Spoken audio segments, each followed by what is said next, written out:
À la une de cette édition, nous irons à la découverte d'Africite I, un projet d'efficacité énergétique de la nationale de l'électricité. La phase pilote est en cours depuis octobre. Pour son appropriation, une séance de sensibilisation a été initiée. Les Échos en début de journal. Informer, capitaliser et planifier la mise en œuvre du projet 3 frontières. L'exercice regroupe les acteurs du projet et l'association pour la promotion de l'élevage au Sahel et en savane. En filigrane, la promotion de la chaîne de valeur laitière au Burkina. Scandalisé par les violences odieuses du Capitole, les mots sont de Donald Trump qui, vous l'aurez compris, lâche ses partisans. Il va plus loin en se dédouanant de toute responsabilité. Une tentative d'échapper à une éventuelle procédure de destitution, même à 12 jours de la fin de son mandat, selon certains observateurs. Voilà pour le sommaire. Bonjour et bienvenue. Efficacité énergétique. La nationale de l'électricité a lancé le projet Africite I, un projet qui vise la réduction de la consommation par l'utilisation de compteurs intelligents. Le projet est expérimenté depuis octobre dans la cité Azimo de Ouaga 2000. Pour une meilleure appropriation des outils, une séance de sensibilisation a été organisée. Précision avec Wallen Ebié et Hadi Sandamba. C'est une séance de sensibilisation sur la consommation de l'électricité. À travers cette rencontre, la direction commerciale et marketing de la Sonabel explique aux consommateurs les avantages du nouvel outil qui doit servir au contrôle et à la réduction de la consommation. Une phase pilote qui concerne les consommateurs de la cité Azimo Ouaga 2000. Ces compteurs permettent aux clients de communiquer avec la Sonabel. Si j'ai dû communiquer, et les compteurs vont permettre aux clients en temps réel de suivre leur consommation d'électricité en kilowattheure et puis aussi en francs CFA, ce qui leur permettront de réguler, s'ils le veulent, en temps réel leur consommation. Ça permet aussi à la Sonabel de voir ce qui se passe au niveau du réseau. Ce qui veut dire que lorsqu'il y aura des soucis, immédiatement la Sonabel sera informée et pourra intervenir. Pour les consommateurs, cet outil vient répondre à leurs attentes dans un contexte où les factures d'électricité sont de plus en plus salées. J'ai lancé un appel à tous les résidents de venir sur le site en vue de recueillir toutes les informations liées à ces compteurs intelligents, parce que ça va leur permettre de gérer, de maîtriser leur consommation, de maîtriser également les factures. Je pense que c'est un avantage important. Cette sensibilisation s'étend sur une période de 3 jours. Et dans cette dynamique de réduction de la consommation de l'électricité, la Sonabel est accompagnée par l'ONG française Électricité sans frontières. Direction la ville de Sia, où le camp Kunima de la gendarmerie a désormais son propre système d'adduction d'eau potable, composé d'un château, d'un forage et de bonnes fontaines. Le tout fonctionnant à l'énergie solaire. L'ouvrage est un don d'une société de la place qui a investi à 20 millions de francs CFA pour sa réalisation. La remise de l'ouvrage avec Manikahien et Karim Sissé. Un système intégré d'adduction d'eau potable à motricité solaire au camp Kunima de gendarmerie de Bobo-Dioulasso. C'est le fruit de la collaboration entre ce camp et la manufacture burkinabé de cigarettes Mabisig. Une infrastructure qui vient ainsi mettre fin aux nombreux délestages d'eau que connaissait le camp Kunima de gendarmerie de Bobo-Dioulasso. Si vous avez une angoisse quelque part, ou bien les citoyens et les populations ont des angoisses, si vous n'avez pas d'eau pour vous préparer rapidement, pour être prêt pour intervenir, souvent vous prenez du temps, soit les gens sont allés pour la corvée, on a des difficultés pour rassembler les hommes, ça joue énormément sur les délais d'intervention. C'est en ce sens que je dis que cette réalisation, cet ouvrage-là est la bienvenue pour nous, ça va nous aider beaucoup en tant que structure de sécurité. Le système intégré d'eau potable à motricité solaire du camp Kunima de gendarmerie de Bobo-Dioulasso, c'est un forage de 65 mètres de profondeur avec un débit de 18 mètres cubes. Il comprend un château d'eau de 10 mètres cubes, un réseau d'1,5 km et une pompe solaire de 5 mètres cubes par heure. Son coût de réalisation s'élève à 20 millions de francs CFA. Si nous arrivons à dormir, c'est parce qu'il y a des hommes et des femmes qui sacrifient leur sommeil, parfois même plus que leur sommeil, leur vie, comme vous le savez, pour nous protéger. On ne peut pas rester insensible aux besoins de la gendarmerie, aux besoins des autres forces de défense et de sécurité. Le donateur a dans son viseur la réalisation de ce type d'infrastructure dans bien d'autres garnisons du pays. Il invite par ailleurs d'autres personnes physiques ou morales à laisser parler leur cœur au profit des forces de défense et de sécurité. Informer, capitaliser et planifier la mise en œuvre du projet 3 frontières. L'exercice a regroupé les acteurs de la mise en œuvre du projet. En filigrane, la promotion de la filière lait au Burkina Faso. Le reportage de Karim Bikenga. Adjiratou dirige une unité de production de lait à Doli. L'unité est aussi appelée PIL, plateforme d'innovation lait. Elle est mise en place dans le cadre du projet 3 frontières par l'APES, l'association pour la promotion de l'élevage au Sahel et en savane. Il nous a accompagnés par des tricycles pour collecter le lait et pour les congélateurs, pour les laiteries et les matériels de laiterie, de transformation même.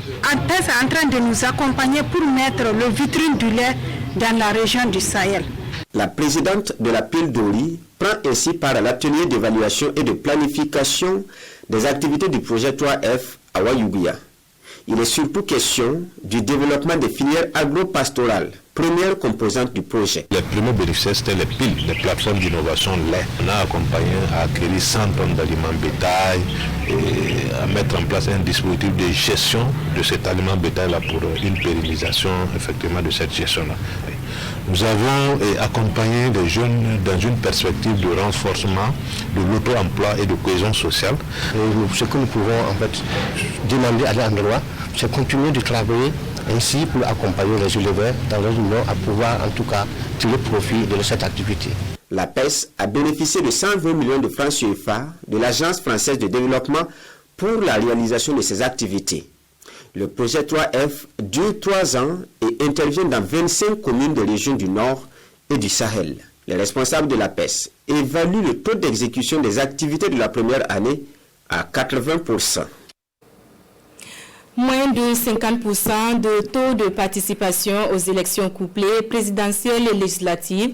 L'association La Conscience démocratique veut une meilleure participation aux municipales à venir.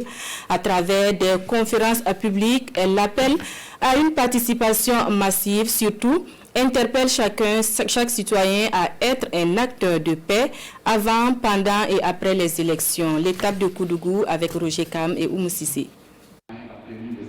À Zignaré comme à Koudougou dans le centre-ouest, le message reste inchangé pour l'association La Conscience démocratique. Pour elle, tout citoyen burkinabé peut et doit participer à la vie politique au regard du faible taux de participation aux élections couplées présidentielles et législatives de novembre 2020. L'association appelle donc à une participation massive et apaisée aux municipales à venir, d'où cette conférence publique. Aujourd'hui, la destinée d'un pays, pour diriger un pays, on passe toujours par des élections pour désigner le président qui doit diriger ce pays. Donc je pense que ça doit être l'affaire de nous tous, que les gens se réservent pour dire non, que j'aille voter ou pas. Le président est déjà connu. Non, c'est des fausses histoires. L'après-élection est aussi importante selon Hervé Sangaré. Et la vigilance doit être toujours de mise avant, pendant et après. Et pour aboutir à des élections apaisées, il y a des préalables à respecter. C'est d'abord le dialogue politique qui doit exister. Il y a aussi les questions organisationnelles qui sont liées au modèle de la CENI et aussi à la maîtrise des élections qui feront que le processus pourrait être accepté par la classe politique. Un processus accepté par la classe politique et qui reflète les aspirations des électeurs afin que chaque élection consolide la démocratie et le lien politique entre les Burkinabés toujours selon les conférenciers. Le moment détente de ce journal nous amène au pied des cascades de Karfigela, l'un des plus importants et attrayants sites touristiques du Burkina. Et comme vous allez le voir ou revoir, c'est un décor digne d'une carte postale qui invite à la visite. C'est Lassina Ouattara et Vincent Kendrebiogo. Le lieu est d'une réputation au point que le visiteur qui débarque à Banfora a hâte d'y faire un tour. Nous sommes en route pour les cascades de Karfigela, à une dizaine de kilomètres du chef-lieu de la région. Nous y sommes déjà, enfin presque. Il faut achever la course à pied. D'abord, une haie d'honneur formée par les manguiers accueille les touristes. La zone est bien verte, boisée et regorge de ressources naturelles au profit des ménagères. Maintenant, il faut faire une ascension de la colline. Du coup, le touriste devient sportif. Seulement, serons-nous récompensés au bout de l'effort? Voici d'autres touristes qui reviennent des lieux. Leur appréciation nous encouragera ou non de poursuivre l'aventure. Ah oui. Donc là, on est tenté d'aller voir.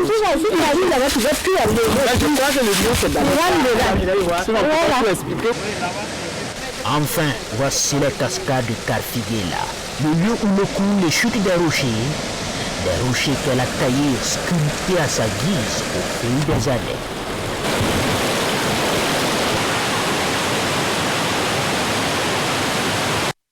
Nous ne sommes pas les seuls visiteurs sur les lieux. Ça donne envie de venir chaque fois, quoi. Ah ouais. Alors vous êtes venu d'où pour regarder? Vous avez quitté quelle localité? Moi aussi quitté à Bobo. Moi je viens de Bamako. Ah, les cascades de Karfigela, une merveille de la nature qui vaut la peine d'être visitée. En sport, les étalons cadets du Burkina affrontent ce soir sous le coup de 19h les MENA U17 du Niger, un match comptant pour la deuxième journée du tournoi UFOAB. Les poulains de Zié Ouattara se sont retrouvés sur le terrain de l'état-major des armées togolaises pour les derniers réglages. Les moments sont rapportés pour nous par Salifou Belem et Abdoulaye Kabouré. C'est sur ce terrain de l'état-major des armées togolaises que les étalons cadets affûtent leurs armes contre le MENA cadet du Niger ce vendredi à 19h temps universel au stade de Kégué. Ce sera la deuxième sortie des Burkinabés dans la poule A dans le tournoi UFOAB U17. L'état de ce terrain d'entraînement n'entame en rien la volonté des jeunes étalons de se préparer afin d'engranger la deuxième victoire après celle du premier match contre le Bénin 5-1.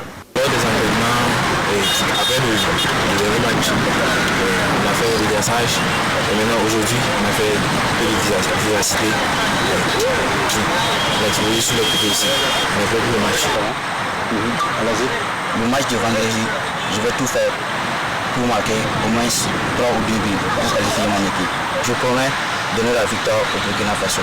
Eric Zié Ouattara, le maître à penser de l'équipe burkinabé, est conscient de l'enjeu. D'abord, il fallait récupérer après le match de mardi.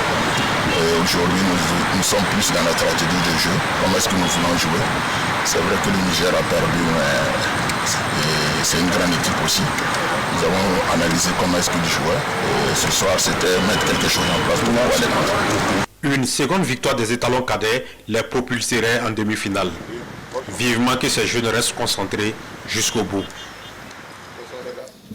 Bonne chance donc. Hors de chez nous, Donald Trump se dédouane de toute responsabilité dans l'invasion du Capitole. Mieux, il se dit scandalisé par les violences odieuses. Une volte-face qui, selon certains observateurs, est une tentative pour échapper à une éventuelle procédure de destitution, même à 12 jours de la fin de son mandat.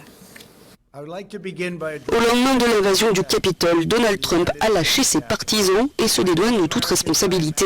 Il a qualifié l'attaque du Congrès des États-Unis d'odieuse, s'est dit scandalisé par les violences, l'anarchie et le chaos, après avoir mis le feu aux poudres en haranguant les milliers de manifestants venus protester contre la certification de la victoire de Joe Biden. L'Amérique est et doit toujours être une nation de droit et d'ordre, dit-il. Les manifestants qui ont infiltré le Capitole ont souillé le siège de la démocratie américaine.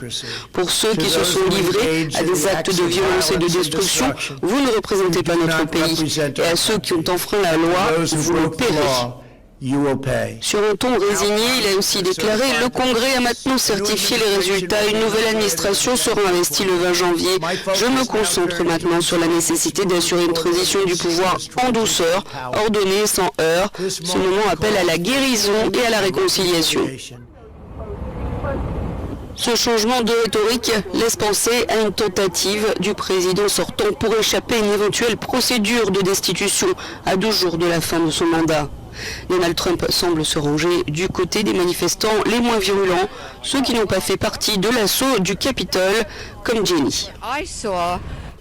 Ce que j'ai vu, c'est un mouvement patriotique qui est venu à Washington. Il a peut-être été détourné par quelques personnes qui n'étaient pas pacifiques. Je ne peux pas parler de ça, nous n'en faisions pas partie. Au sein du Parti républicain, du gouvernement et de l'équipe rapprochée de Donald Trump, le malaise est palpable après ces événements qui ont notamment mené à la mort d'une femme et d'un policier. Ce jusqu'au-boutisme aliéne une partie de son propre camp. Les ministres de l'Éducation et des Transports ont démissionné. Hier 7 janvier était jour de Noël en Russie, une célébration orthodoxe en mode Covid, masque, distanciation physique, tout était mis en œuvre pour éviter de propager la maladie dans le pays qui a enregistré ces dernières 24 heures plus de 22 000 nouveaux cas.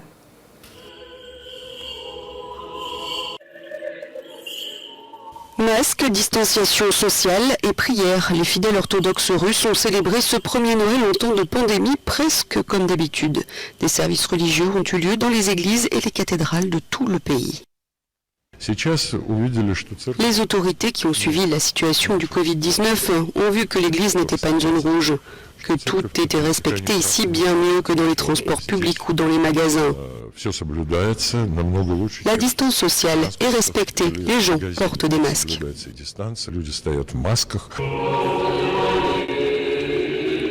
Cette petite chapelle à quelques pas du Kremlin était pleine de fidèles. Des marques sur le sol indiquaient où se tenir pour garder une distance de sécurité sanitaire. La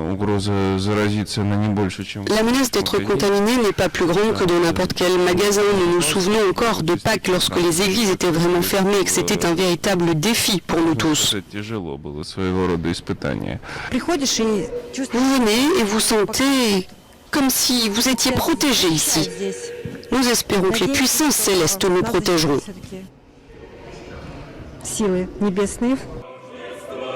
Les autorités de l'Église orthodoxe russe ont toutefois exhorté les fidèles âgés et les plus fragiles à rester chez eux et à regarder les services religieux de Noël à la télévision. Le chef de l'Église orthodoxe russe a exhorté les paroissiens à respecter toutes les précautions sanitaires et à comparer ceux qui ne croient pas à la pandémie de Covid-19 avec ceux qui ne croient pas en Dieu. Le jour de Noël, Vladimir Poutine s'est rendu dans une petite église de la région de Novgorod. Le président russe, qui n'a pas encore été vacciné contre le Covid-19, ne portait pas de masque. Ces dernières 24 heures, la Russie aurait enregistré 22 752 nouvelles contaminations et 431 décès. Retour au pays où la presse continue de s'indigner face aux événements du 6 janvier à Washington. Des journaux qui relaient également les manifestations contre un éventuel retour de Haruna Kaboré à la tête du ministère en charge du commerce. Ils s'interrogent surtout quant aux motivations réelles de ces manifestations. La revue de presse de Vincent Kendrebe-Ogo. Futur gouvernement, des commerçants ne veulent plus de Haruna Kaboré comme ministre, ce qui fait la une de l'Observateur Palga. Des hommes et des femmes mobilisés au sein d'une certaine coordination des syndicats et associations professionnelles des commerçants et des acteurs de l'économie informelle ont brandi des pancartes pour dénoncer la gestion du ministre sortant et mettre le président du Faso et le premier ministre en garde contre un éventuel retour du même ministre aux affaires. Les manifestants vont jusqu'à proposer leur homme, Salifou Touré, ministre sortant de la jeunesse. Mais on est où là, clame l'Observateur Palaga qui greffe un commentaire à son reportage sur la manifestation. Qui a instrumentalisé ces manifestants?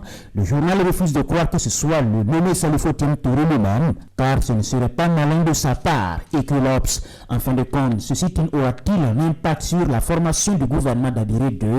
Wait and see. Et à la une du quotidien, les mêmes manifestants clament que si Haruna Kaboré est reconduit, que personne ne s'étonne de ce qui va se passer après. Mais ça frise le ridicule, titre le même journal sur un commentaire signé de sa rédaction. Aux États-Unis, la folie Trump, un commentaire de Sid Waya, surréaliste, triste, pathétique, inédit. Les qualificatifs pleuvent après la prise d'assaut du Capitole à Washington par des militants pro-républicains avec 4 morts au compteur. L'incident restera à jamais gravé dans l'histoire de la démocratie américaine, déjà vieille de 2 siècles et demi, et présenté comme une référence. Au cœur du scandale, le président américain Donald Trump, qui a fini par convaincre les plus sceptiques qu'il est un accident de l'histoire, écrit Sidoya. Trump à la Maison-Blanche, accident de l'histoire, le journal Le Pays le martèle également après qu'il a transformé le pays de l'oncle Sam en États-Unis d'Amérique et dire qu'il part frustré pour revenir plus tard. Les Américains auront été suffisamment instruits pour ne plus se laisser tromper par Trump une seconde fois, écrit le journal. Ni en Guinée, ni en Côte d'Ivoire que ces nègreries se sont déroulées, mais aux États-Unis d'Amérique, commente aujourd'hui au Faso. Donald Trump et ses hussards d'un genre nouveau ont franchi le Rubicon comme aucun président auparavant ne l'a fait. De Washington à Accra, same shame, ou la même honte, titre l'Observateur Palga. Aux États-Unis, qui l'eût cru, s'étonne le journal, et à Accra aussi, puisqu'au Ghana voisin, réputé comme bon élève en démocratie, les parlementaires se sont presque physiquement affrontés dans l'élection de leur président de l'Assemblée nationale. Autant dire que la perfection démocratique reste une quête permanente. Voilà pour le point de l'actualité en cette mi-journée sur la télévision du Burkina. Nos confrères en langue nationale vous donnent rendez-vous à 14h. Bonne suite du programme.